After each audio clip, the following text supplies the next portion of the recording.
the condo theory on top, and then it's going to be a counterplan with international fiat on top.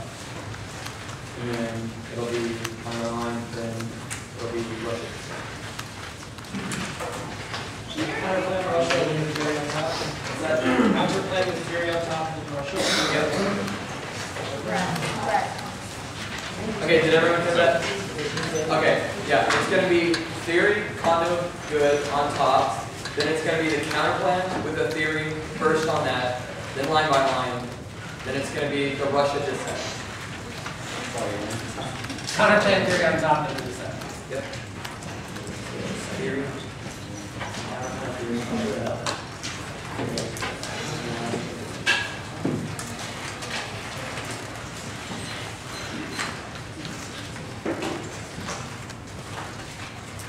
Everyone good? Okay.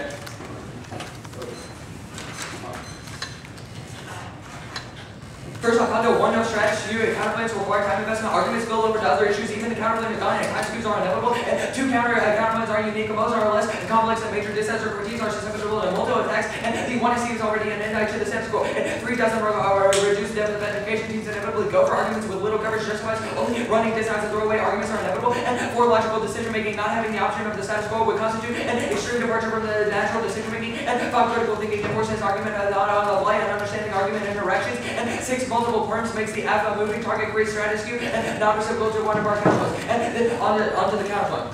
First, international fiat is good. Offense, one, education, international actors are at the heart of the foreign policy debate. And the counterpoint avoids dogmatic adherence to U.S. policy and 2 fair side to balance. International fiat checks the affirmative ability to exploit benefits of U.S. action on one side and harms. And 3, circumvents in the literature U.S. action is always defined relative to other action. And 4, minority views in debate. International fiat is balanced way to create inclusion for debaters with international life experience as well as avoiding Eurocentric focus. And 5, critical tests for the topic avoiding international agents ignores the necessity of U.S. policy towards China. This has uncomparative can never be overcome. Inevitability are arguments that don't educate us on the governmental process. And then on the line one.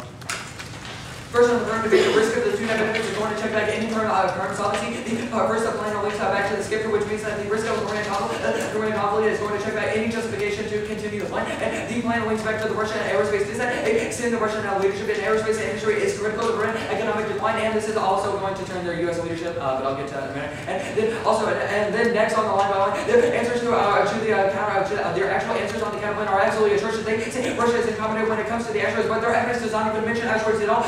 The card says that Russia has problems with space travel to the International Space Station. Means you prefer our year 2009 evidence of that the planetary defense center within Russia has already been established and has the capability to solve interactive asteroid detection. And the fact that they've already detected thousands of asteroids in the Sems scope proves. And they say Russia is going to use nukes, but their evidence only indicates that Russia has plans to use nukes. Nothing binding about the current strategy. And counterplan fiat says Russia will not use the nuclear weapons to deal with the asteroids. There's no solvency, deficit. And then on Russia is developing a deflection strategy for asteroid office that will not use nuclear weapons, but that's a very 9 in 2009.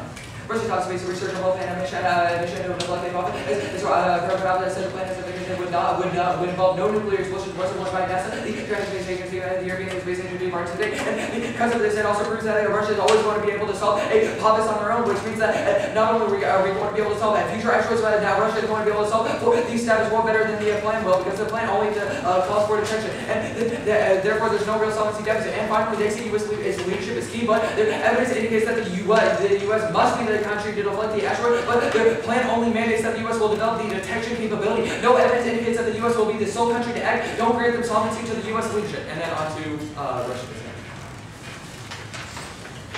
First, U.S. competition in the aerospace industry, diverse customers and investors away from the Russian aerospace industry, which is the linchpin of their economy. Economic collapse in Russia leads to loose nukes due to disintegration of authority causing nuclear conflict and annexation. We are going to win the time frame debate. I cannot provide a friendly for impact scenario. Means you evaluate the dissent first, and dissent turns to nuclear war hurts the environment. And if there is only a limited war efforts, for warming will be deferred. Okay.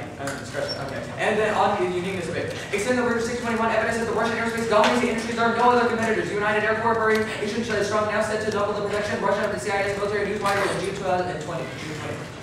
Which increases production from today's $4 billion worth of aircraft to $6.8 billion. Military aircraft will account for 25 to 30% of the $6.8 billion worth of UACs. Total output of the rest will be civil aircraft. We want to bring the volume of the output to 20 to 30 billion dollars a year. And whenever the U.S. whenever aerospace industry of Russia is on top now, that means you are going to look to the link of it. And specifically, they say that they do not contest the link. They say that they only say that it's not a market that is for public safety. However, whenever the U.S. is going to be developing these new weapons to detect this capability, it specifically takes away from Russia's ability to do it. You can extend from the counterplan fault that Russia has already created a planetary defense center in which they are detecting by the U.S.